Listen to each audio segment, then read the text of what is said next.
bonsoir, ici Macrose, votre présentatrice sur votre chaîne Macrose, La Différence. Tout dépend de l'heure à laquelle vous nous suivez, donc je vous fais des gros coucou. Je suis avec un monsieur que vous allez découvrir avec moi, un monsieur qui fait bondir le monde, un monsieur qui fait parler de lui, mais dans le bon sens.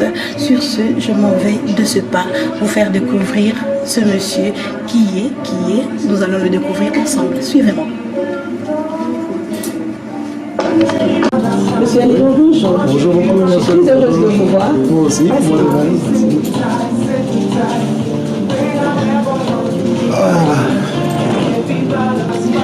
Voilà, nous sommes ensemble. Malgré ces rendez-vous repoussés, je sais que vous êtes vraiment très occupés avec les élections qui arrivent. Mais bon, les téléspectateurs vont vous découvrir aujourd'hui.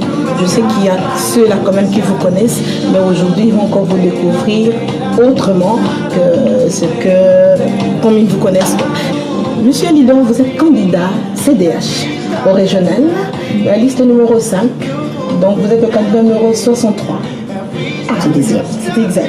Donc voilà, je ne me suis pas trompée. Non, pas du tout. Pas du tout. Mais j'aurais voulu, moi, que tu puisses m'expliquer un peu qu'est-ce que signifie CDH. Pour ceux qui ne le savent pas, bien sûr, qu'on puisse comprendre un peu CDH, ça signifie quoi. Voilà, donc CDH, en fait, c'est tout simplement Centre démocrate humaniste. C'est l'ancien PSC, Parti social chrétien. Ok. Donc c'est Joël Milquet qui a changé de nom à ce parti il y a quelques années. Et donc c'est devenu le Centre démocrate humaniste. Et donc moi j'adhère à ce parti depuis maintenant plus de 10 ans.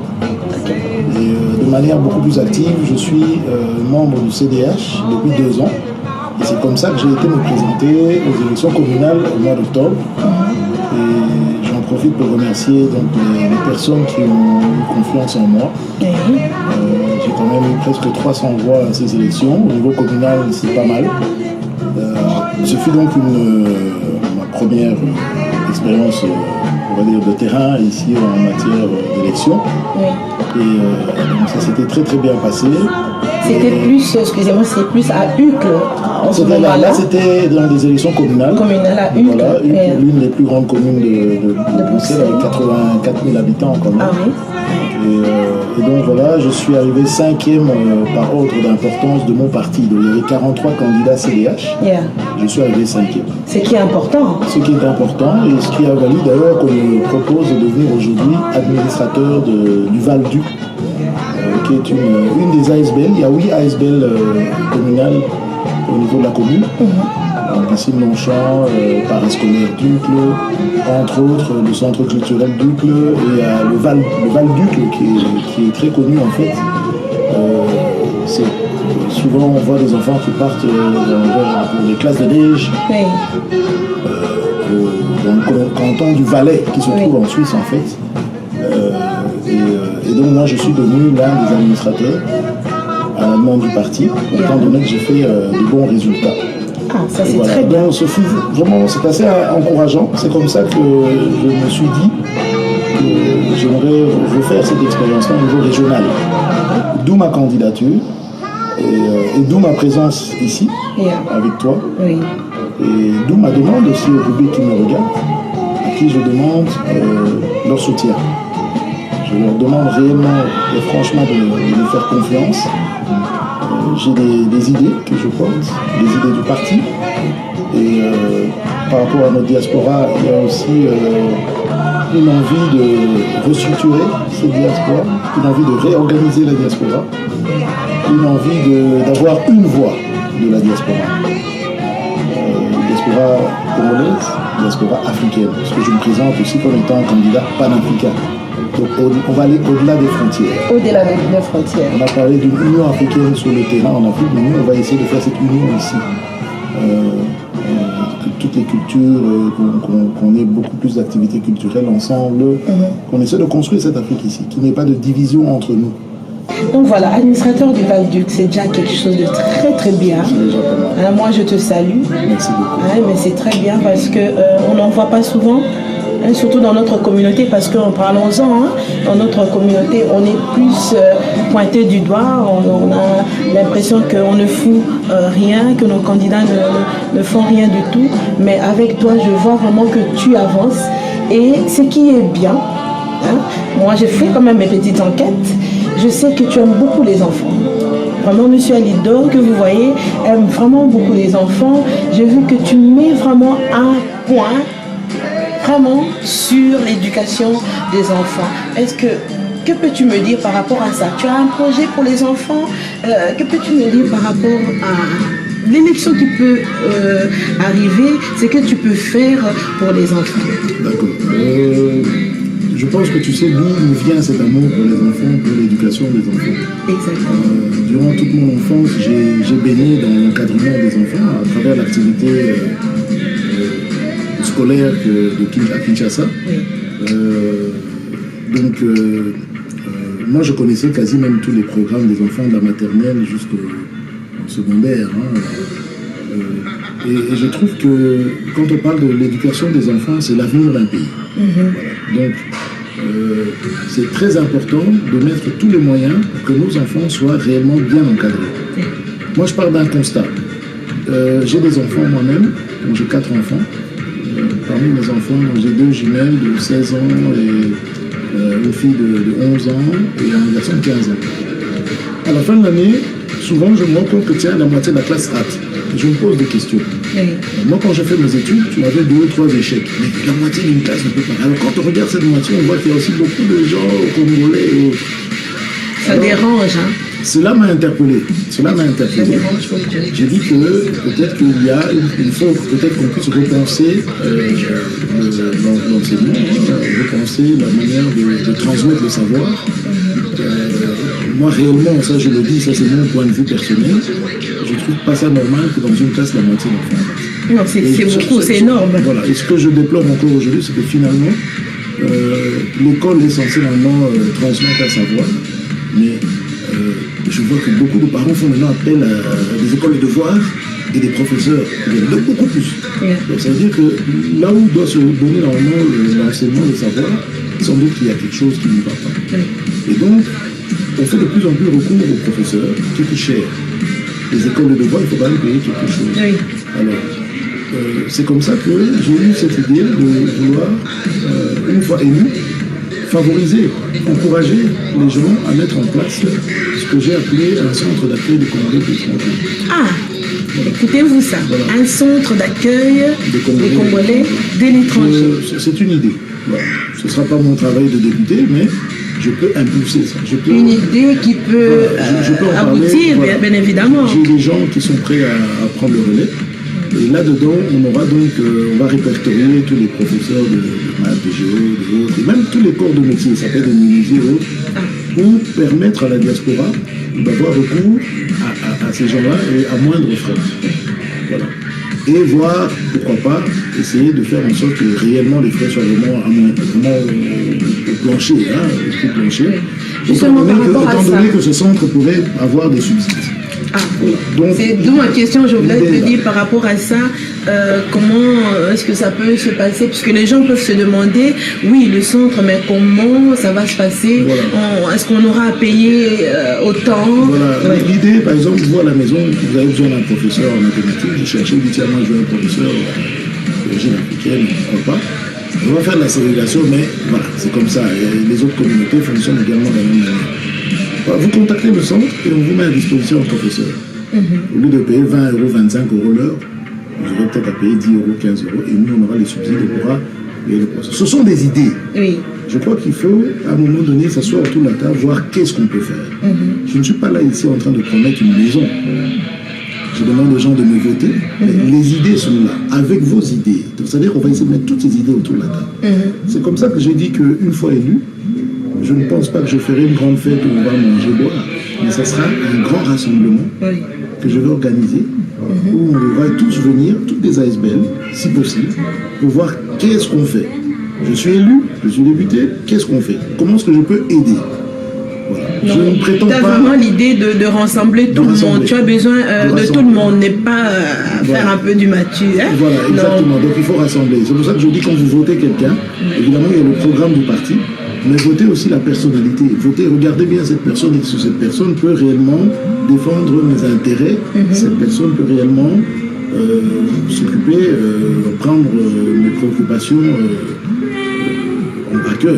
Est-ce que cette personne peut réellement m'aider à améliorer ma vie au quotidien? C'est ça qu'il faut faire. Oui, parce qu'il y a des gens qui votent, ils se disent, bon, on va à l'élection, bon, je vais voter, bon, parce que, bon, j'ai vu un tel nom, je vais voter. Non. Il faut vraiment voter les gens avec qui vous sachez que, voilà, je vote cette personne parce que il s'intéresse à moi. Exactement. Il s'intéresse à moi. Oui. Voilà. Alors, s'intéresser aux gens, normalement, c'est une nature. Il y a des gens, même sans élection, qui ne s'intéressent pas. Oui. C'est ça aussi qu'il faut regarder. Puisqu'on m'a dit que vous êtes un homme de bon cœur. Oui, j'arrive toujours à te vous voyez. Vous êtes vraiment. Mais moi aussi, je sais, j'ai vu que tu es vraiment une personne, un homme de très très bon cœur. Pourquoi je dis ça? C'est parce que je suis profondément touché de voir la vie, de voir comment aujourd'hui il y a encore, nous sommes nombreux à avoir des difficultés pour nous en sortir. Oui. C'est difficile. L'acquisition d'une maison, ce n'est pas chose facile. Oui. Je peux apporter ma petite expérience. Vous savez que j'ai eu une expérience dans le secteur bancaire aussi. Bien sûr. Donc je peux apporter ma petite expérience. Comment faire? Comment est-ce qu'on peut faire une demande? Comment est-ce qu'on peut aider des compatriotes ou autres à faire une demande pour pouvoir acquérir un bien? Il y a le fonds du logement, ça on en parle même dans notre programme, c'est le fonds du logement. Il y a encore des gens qui ignorent l'existence d'un fonds du logement. Vraiment ce qu'ils font, vraiment en général, puisqu'il y a ceux-là qui s'y mettent seulement pour une branche quelconque, qui ne savent pas que c'est vaste. Il y a beaucoup, et pour ça, c'est pour ça que le rôle de, finalement, une fois qu'on est élu, une fois que vous me donnez votre confiance, moi je peux être consulté. Vous savez, être un élu, un député, nous sommes que des porte-parole aussi. Oui. Vous venez nous trouver pour des problèmes et on essaie de résoudre ces problèmes pour vous. Donc vous êtes en train d'élire des porte-parole. Vous n'êtes pas en train d'élire quelqu'un qui va s'asseoir dans un bureau, qui va s'enrichir et oublier que vous existez.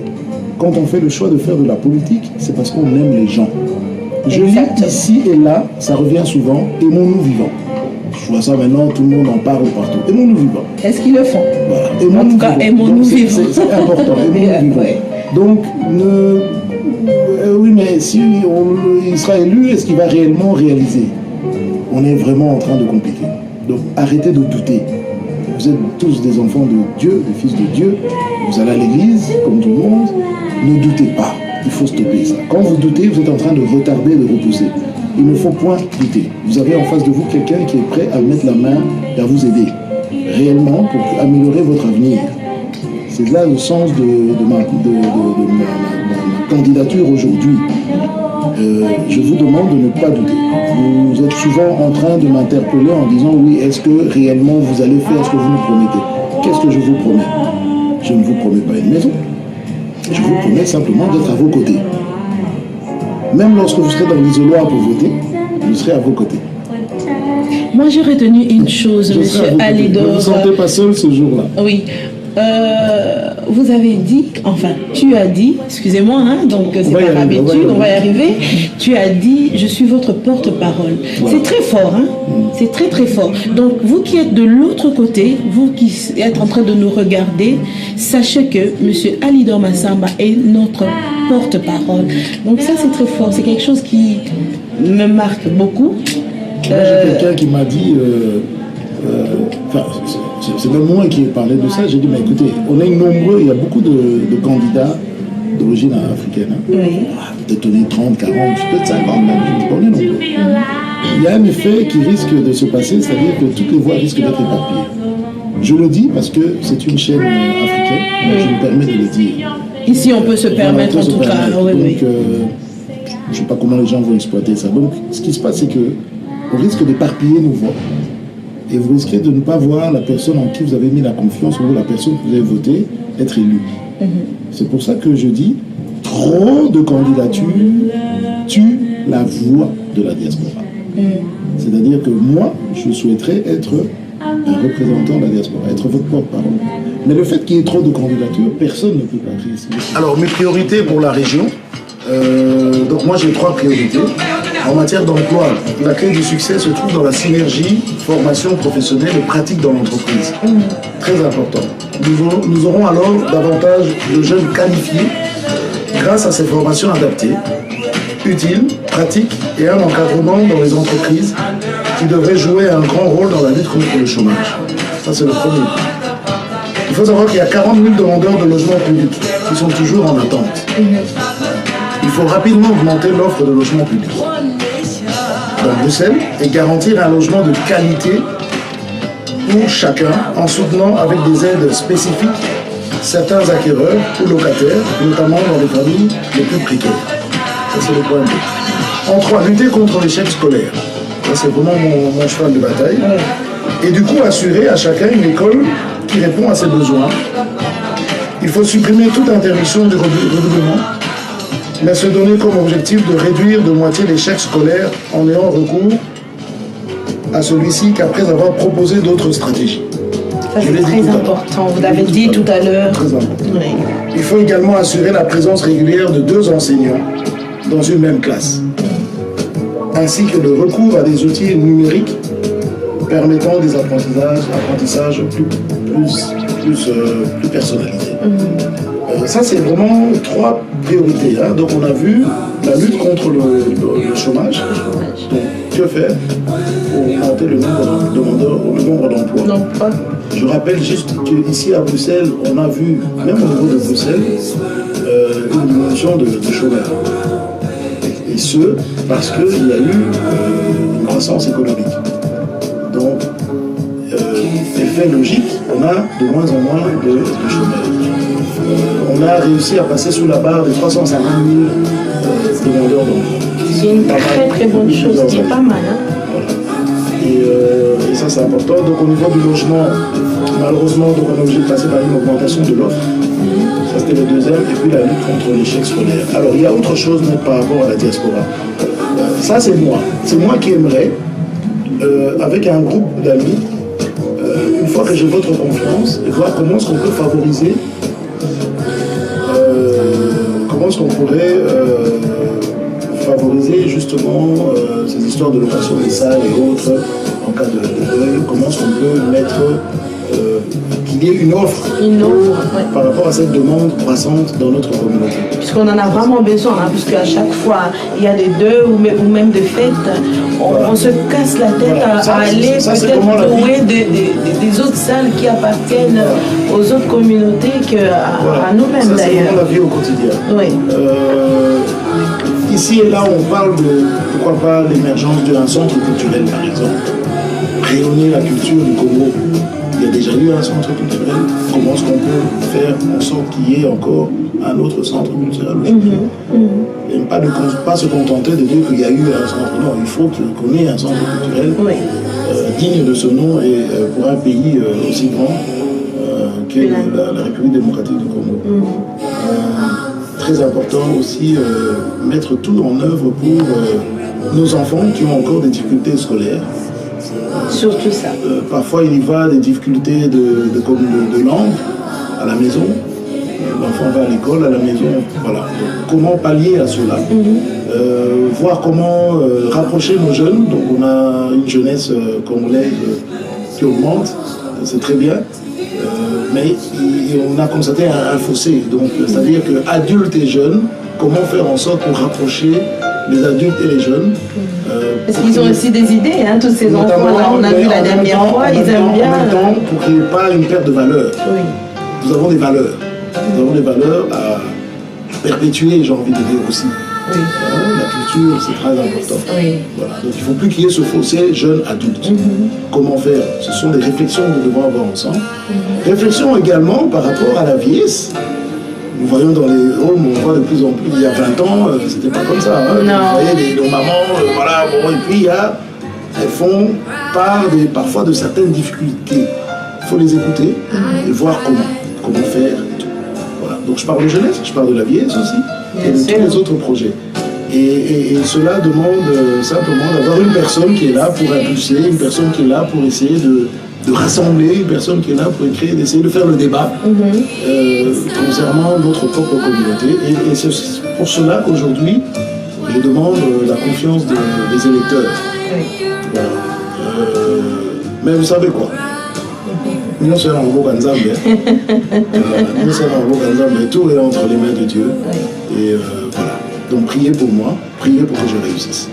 Les idées, ça c'est vraiment par rapport à la diaspora, qui se demande toujours, mais il sera élu, mais qu'est-ce qu'il pourra encore faire? Entre autres, tout ce que je viens de nommer ici. Vous avez remarqué quand même que les Congolais, on envoie beaucoup d'argent au Congo. Hein? Énormément. Voilà. Je pense qu'on ne fait que ça. Les Africains en général. Qu'est-ce qu'on pourrait mettre en place par rapport à ça? Là, j'ai aussi un groupe de gens qui ont fait une étude, voir comment est-ce qu'on peut arriver à faire finalement des transferts à moindre frais. Mais ça serait une très bonne chose par rapport à la communauté. Voilà. Donc je prends beaucoup de recul pour en parler, pour pas qu'après on dise tiens, tu avais... Voilà. Donc ici on ne promet pas une maison, mais on est en train de donner des idées, voir comment est-ce qu'on peut réorganiser notre communauté, comment est-ce qu'on peut la structurer, comment est-ce que... Qui pourrait être les références de notre communauté en cas de problème ou en cas de besoin. Bien souvent, lorsqu'on est face à des difficultés, on se demande à quelle porte toquer. Et bien, ma porte sera toujours ouverte. Ça, je le dis en regardant la caméra. Ah, ça, c'est une très bonne chose. Ma porte sera toujours ouverte. Voilà, je suis un homme de cœur. Je suis là pour aider. Faites-moi confiance. Voilà. Donc voilà, faisons-lui confiance, Monsieur Alidor Massamba, qui est avec nous. Donc voilà, c'est pas fini. Hein? Je vais encore vous le ramener pour plus d'autres sujets. Il reviendra. Donc moi, je suis très très contente. Donc nous arrivons à la fin. Donc Monsieur Alidor Massamba, j'étais très très contente de vous recevoir ici. Et je vous rappelle, Bino Bandekolabiso, vous êtes de l'autre côté, votons intelligemment. Moi, je vous dirais vraiment cash, votons Monsieur Alidor Massamba, qui est du CDH, numéro 63, sur la liste numéro 5.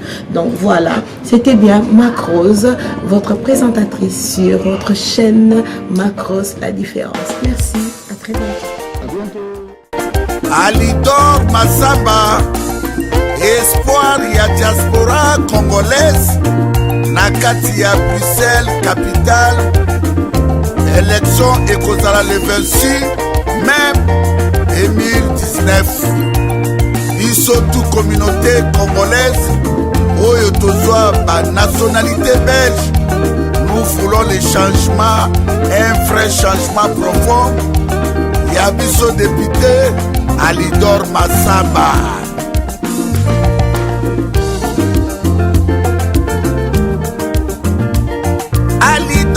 Massamba, motema nzambe apesa na yo ya kosalisa bato ya